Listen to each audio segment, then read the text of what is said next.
tahun 2024 menjadi perjalanan penuh makna bagi Pertamina untuk terus menghadirkan energi untuk negeri. Seperti apa tonggak pencapaian Pertamina sebagai pilar utama energi nasional? Kita simak informasi selengkapnya berikut ini.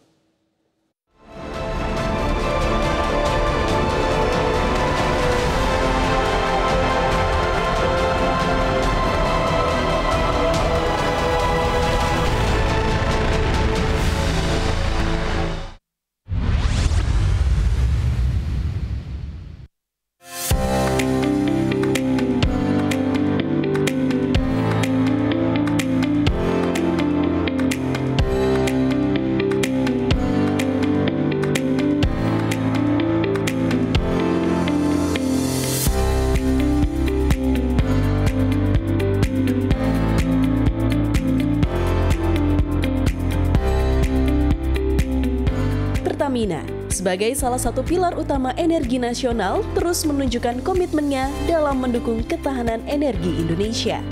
Tahun 2024 kembali menjadi saksi pembuktian komitmen perseroan dalam mendorong kemandirian energi di tengah kondisi perekonomian global yang masih diliputi oleh ketidakpastian. Sebagai badan usaha milik negara di bidang energi, Pertamina tidak hanya dituntut untuk terus meningkatkan pendapatan dan juga profitnya, tapi juga memastikan pasokan energi dari hulu hingga hilir. Tahun 2024 pun menjadi perjalanan yang penuh makna bagi Pertamina. Dengan semangat inovasi dan keberlanjutan, Pertamina terus memastikan pasokan energi untuk negeri.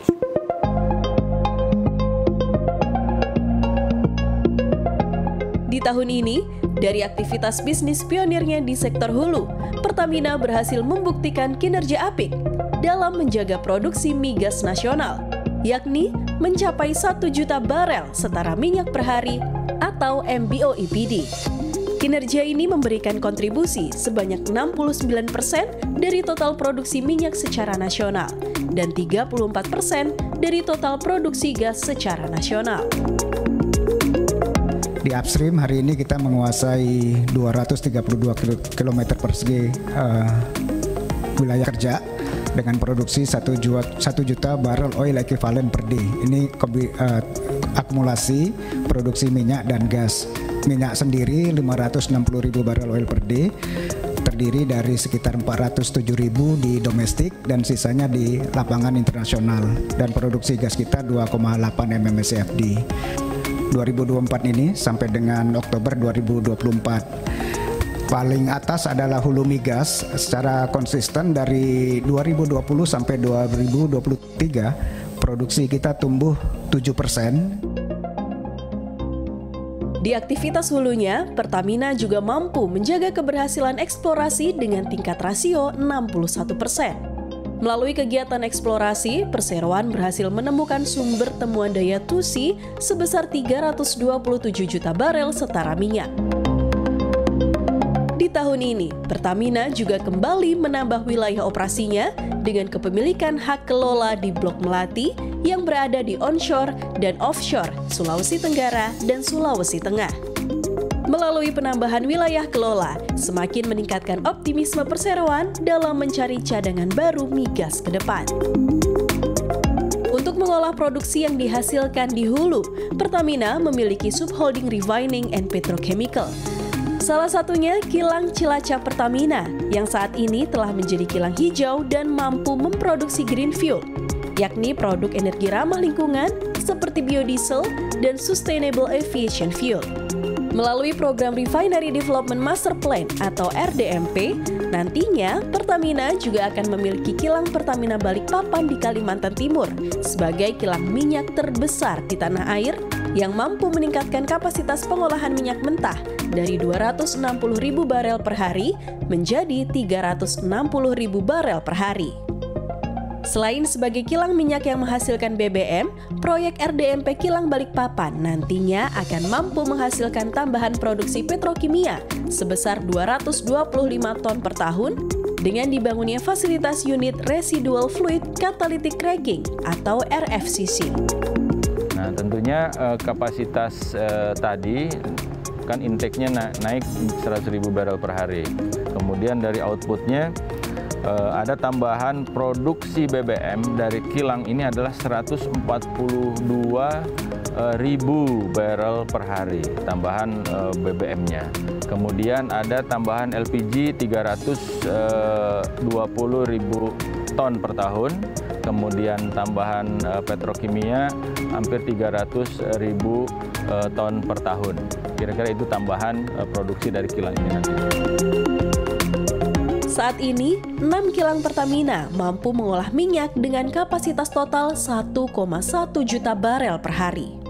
Untuk menyalurkan energi yang diproduksi, Pertamina melalui 2 subholdingnya, yakni Subholding Gas atau PGN dan Subholding Commercial and Trading atau Patra Niaga, juga mampu mencatatkan kinerja positif dan mendistribusikan energi ke masyarakat Indonesia.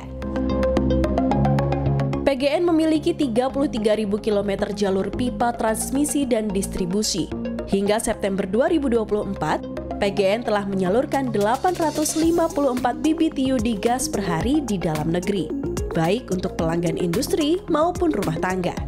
PGN juga telah memiliki sekitar 820.000 sambungan rumah di 18 provinsi. Selain mendukung ketahanan energi, penyaluran gas bumi PGN akan berdampak pada program swasembada pangan pemerintah. Sementara Patra Niaga memiliki 15.000 SPBU yang melayani sekitar 120 juta kendaraan setiap harinya. Selain itu, Patra Niaga memiliki lebih dari 6.000 outlet Pertashop dan 573 titik BBM satu harga untuk menjangkau masyarakat di wilayah 3T, tertinggal, terdepan, dan terluar. Patra Niaga juga melakukan digitalisasi untuk mewujudkan subsidi tepat sasaran. Kami ingin menceritakan bahwa hari-hari ini kami telah mengembangkan sistem digital yang sangat solid di penyaluran BBM dan LPG, di mana sistem ini akan sangat berguna nanti apabila pemerintah telah mengambil keputusan mengenai subsidi tepat. Untuk solar hari ini kita sudah bisa mendata 100% konsumennya dan transaksi dilakukan dengan menggunakan QR code. Sementara Pertalite terus berprogres, hari ini kita sudah 79% dan untuk LPG sudah 53,6 juta, di mana 85% adalah untuk sektor rumah tangga. Ini tentu saja akan sangat berguna nanti pada saat kita menerapkan subsidi tepat. Untuk memperkuat rantai pasok dari hulu sampai ke konsumen, Pertamina melalui Subholding Marine and Logistics juga terus mencatatkan pertumbuhan positif. Hingga Oktober 2024, PIS telah mengangkut lebih dari 161 miliar liter energi berupa BBM dan LPG dengan total 20.000 pelayaran. Kiprah PIS di kancah global juga semakin mentereng. Di tahun ini, milestone yang ditorehkan yakni mampu memimpin digitalisasi industri perkapalan di Asia Tenggara melalui pengembangan produk digital yang kompleks secara internal. Pertamina tidak hanya berfokus pada aktivitas migas, namun juga aktif dalam memitigasi pemanasan global melalui implementasi pemanfaatan teknologi Carbon Capture Utilization dan Storage atau CCUS pada beberapa lapangan migas Pertamina. Di antaranya telah mencapai tahapan First Interwell Injection di lapangan migas Sukowati, setelah sebelumnya juga pernah diterapkan di lapangan migas Jatibarang. Pertamina turut berpartisipasi aktif dalam menjalankan transisi energi melalui berbagai inovasi pengembangan produk ramah lingkungan berbasis tanaman, seperti biodiesel dan bioetanol, bukan hanya dari sawit, namun juga dari tebu, sorghum, dan tanaman lainnya. Sebagai upaya dalam mendorong pemanfaatan energi terbarukan, serta mewujudkan swasembada energi di tanah air. Sebagai pemimpin dalam transisi energi, tahun ini Subholding Pertamina New and Renewable Energy mampu menghadirkan pembangkit listrik tenaga gas uap terbesar di Asia Tenggara dengan beroperasinya PLTGU Unit 2 Jawa 1 secara komersial. Operasional tersebut menjadikan kapasitas pembangkit ini sebesar 1.760 MW. Pembangkit ini mampu mengalirkan kebutuhan energi listrik ke masyarakat di Jawa dan Bali. Pertamina pada tahun 2024 semakin menunjukkan kiprahnya sebagai perusahaan energi yang tangguh dan berdaya saing. Pertamina menjadi satu-satunya perusahaan di tanah air yang mampu bersaing di jajaran perusahaan dunia dalam Fortune 500 Global tahun 2024 dengan menduduki peringkat 165.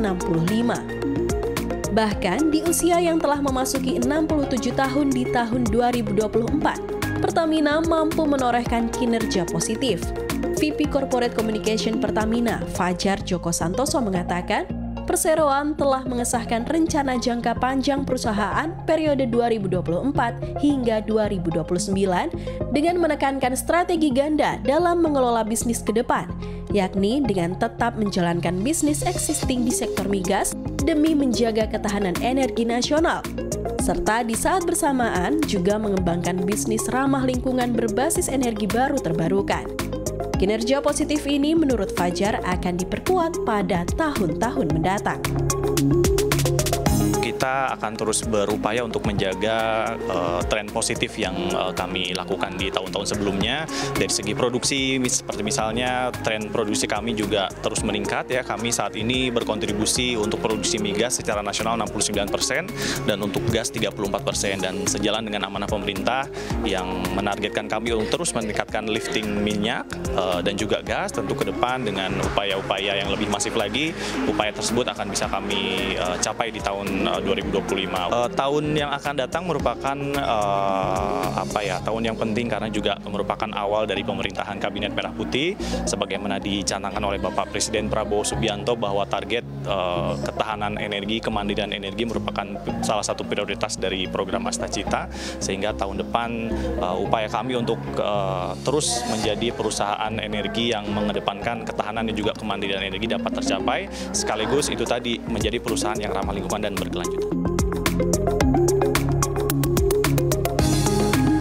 Dengan berbagai torehan positif hingga saat ini, Pertamina melalui kepemimpinan Direktur Utama Simon Alexius Mantiri terus mencanangkan visi untuk menjadi perusahaan yang mengedepankan ketahanan, ketersediaan, dan keberlanjutan energi. Hal ini sesuai dengan target dari perusahaan untuk mengedepankan kepentingan masyarakat dan juga tentunya sesuai dengan Astacita untuk mencapai ataupun juga mewujudkan masa depan berkelanjutan. CNBC Indonesia, Beyond Business.